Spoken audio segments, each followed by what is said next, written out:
అదేదో వెనక్కి ఫ్రాన్స్లో ఒక ఆయన నీరో ఆయన ఒక పెద్ద రాజు ఉండేవాడట, నీరో చక్రవర్తి అని.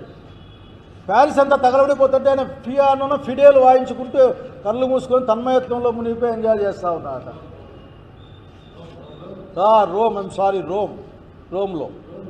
రోమ్ నగరం తగలబడతా ఉంటే, అయ్యా ఇక రైతుల జీవితాలు తగలబడతా ఉంటే, రైతు భవిష్యత్తు మొత్తం బుగ్గిపాలవుతూ ఉంటే, మీరు ఈవెంట్లు, విమానాలు, పుట్టినరోజులు వగైరా లేకుంటే స్వాగతాలు, ఆహ్వానాలు ఈ రాష్ట్రానికి ఏమి పనికి రాకపోయినా అవి చేసుకొని జీవితాన్ని ఎంజాయ్ చేస్తున్నారు చెప్పరు కానీ, విలాసం అని చెప్పరు కానీ, ఒకటి మాత్రం వాస్తవం, దాన్ని విలాసం అనే అంటారేమో నా అనుమానం.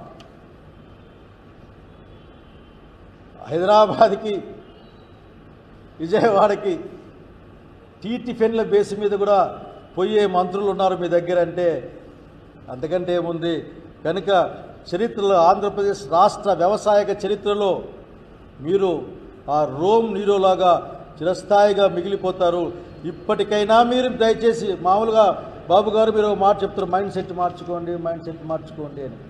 దయచేసి రైతుల పట్ల మీ మైండ్ సెట్ మార్చుకోమని, రైతు వ్యవసాయమే ఈ రాష్ట్రాన్ని ముందుకు తీసుకెళ్తున్న విషయాన్ని నమ్మమని, పని చేయమని కోరుకుంటున్నాం. లేక